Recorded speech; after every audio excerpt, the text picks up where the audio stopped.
बाबा आपने जो तीन एंगल्स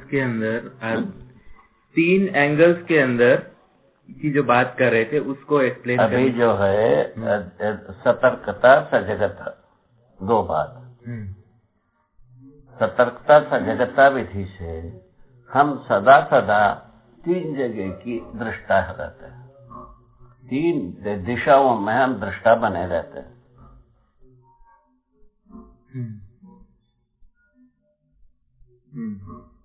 हम जैसा एक आदमी को देखते हैं, ये कैसा सोच रहा है, ये कैसा बोल रहा है, क्या कर रहा है, तीनों को सोचते हैं, तीनों को रिसिप्ट करते हैं। सोच रहा है, कर रहा है, दिख रहा है। तो सोच रहा है विचार हो गया, दिख रहा है ये आंखों से हो गया, और कर रहा है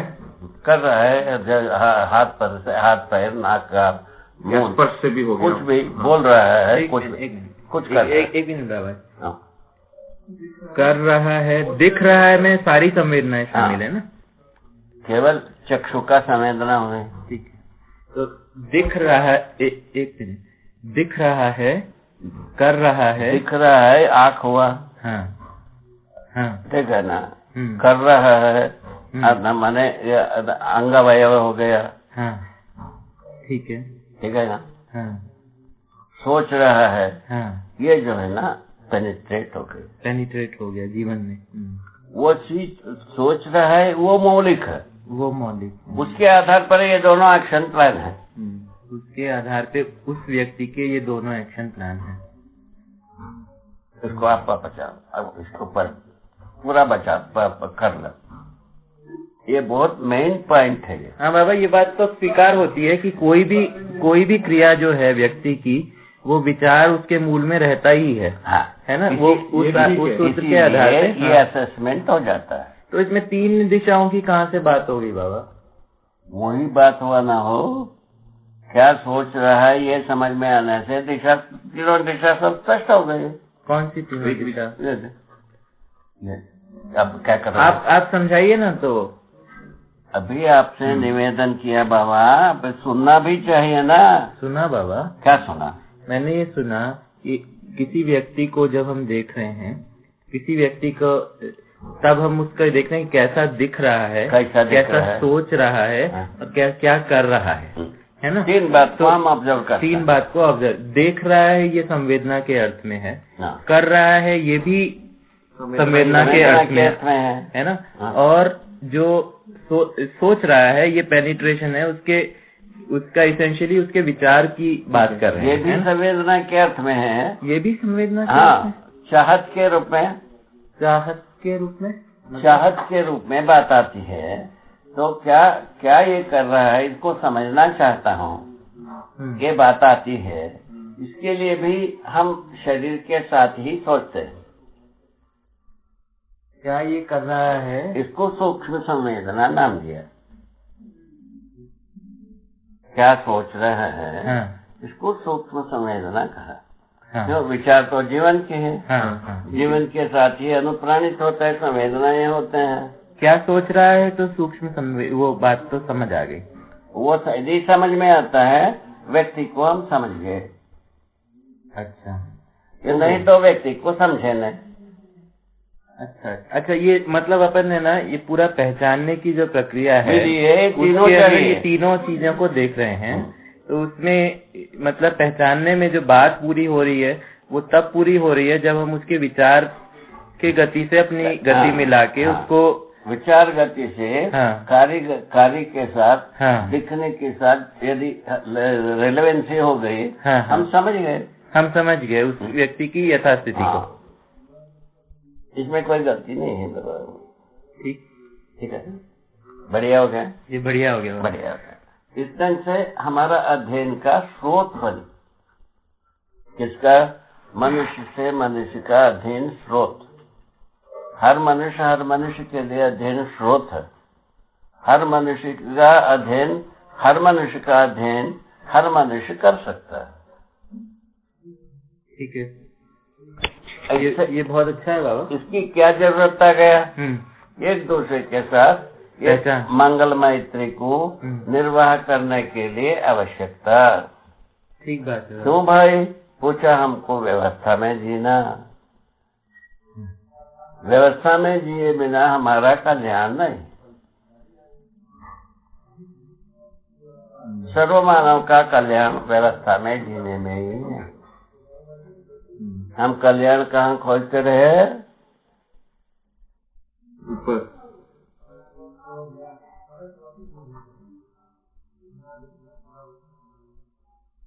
ये यदि पूरा ध्रुव होता है इसके लिए अपन डेडिकेट हो सकते हैं।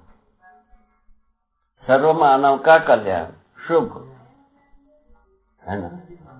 क्या चीज? समाधान, समृद्धि, अभय, सहअस्तित्व, प्रमाण, सुख, शांति, संतोष, आनंद।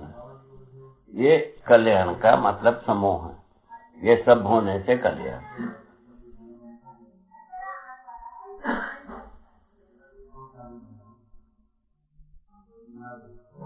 ठीक हो गए?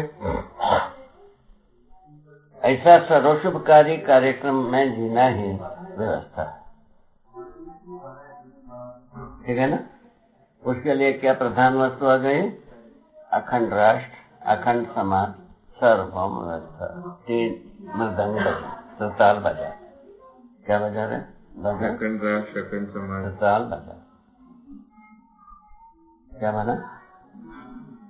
अखंड राष्ट्र सूत्र व्याख्या, अखंड समाज सूत्र व्याख्या, सार्वभौम व्यवस्था सूत्र व्याख्या। ये शिक्षा की वस्तु है नहीं है?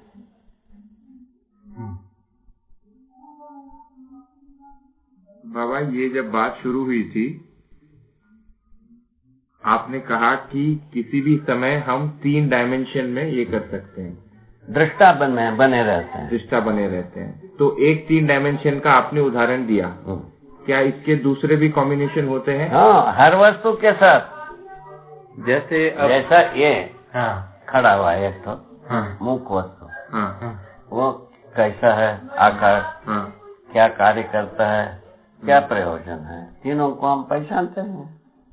अच्छा, उसमें वो प्रयोजन क्या सोच रहा है की जगह क्या प्रयोजन है? हाँ, ठीक है। तो मगर किसी भी समय में हम इन तीनों ही इसमें कर सकते हैं, इससे ज्यादा होता नहीं करने की एक जगह में। हाँ, करने की कैपेसिटी के हिसाब से मैं पूछ रहा हूँ। हाँ, ये कुछ भी करते हैं हम।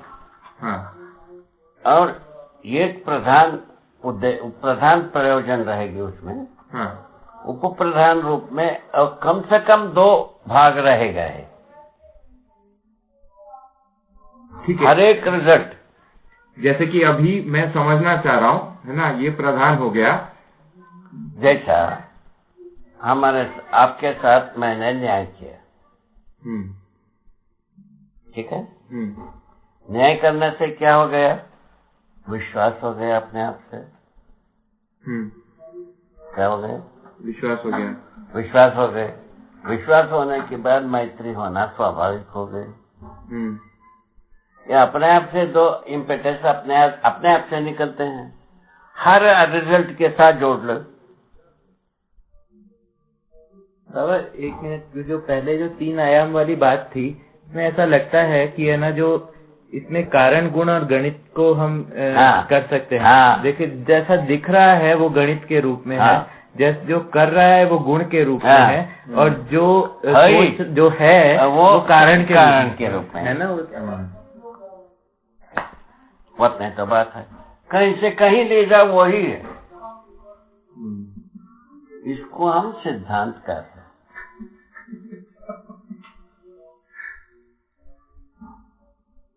मानव से जुड़ी हुई एक सिद्धांत आपको हृदयंगम हो।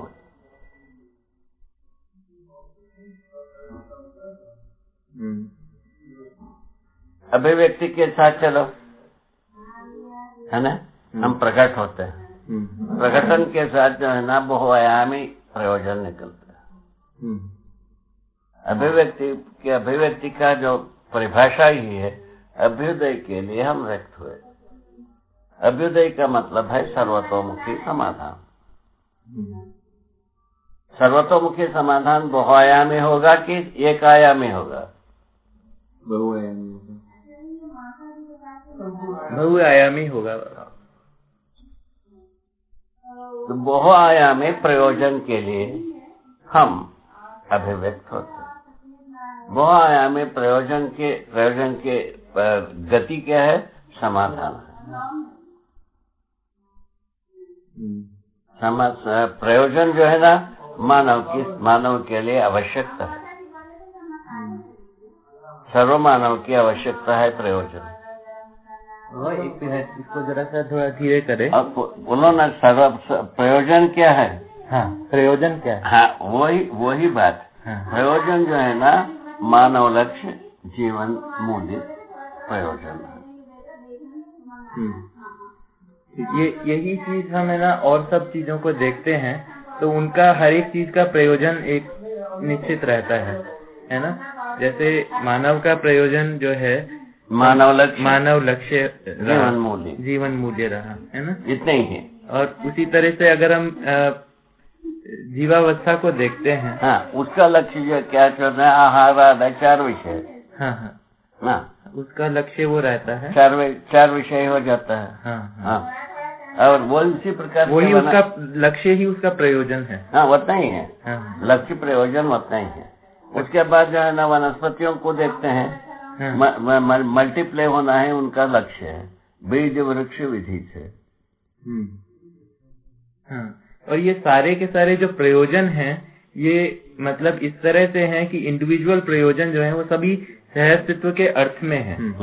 सभी जो इंडिविजुअल प्रयोजन है, सभी जो इकाइयों के प्रयोजन हैं, वो सभी सहअस्तित्व के अर्थ में है। समग्रता से जुड़े हुए है ना। ऐसा नहीं है कि अपने अपने प्रयोजन है, इस तरह की बात नहीं है। इसीलिए ये इसको कहा सहअस्तित्व नाम का। सहअस्तित्व नित्य प्रभावी, सर्वत्र वो प्रभावशील है। ठीक है।